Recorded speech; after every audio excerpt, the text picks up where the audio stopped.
بچه ها امروز اومدیم بهتون آموزش ورزش کردن بدیم. این طرف خواهران به شما آموزش میدن و این طرف هم بنده حبیب میخوایم بهتون آموزش ورزش کردن رو بدیم.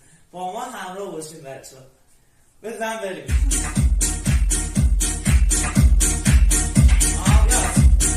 نگاه کنید بچه ها، دقت کنید. هر کاری که من کردم شما پشترش انجام بدید.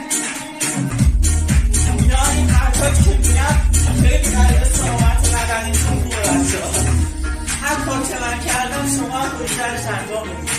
حالا میخوام حرکات کنکو بهتون یاد بدم. من بچه ها هم که نهایت در آموزش‌های من بزنید.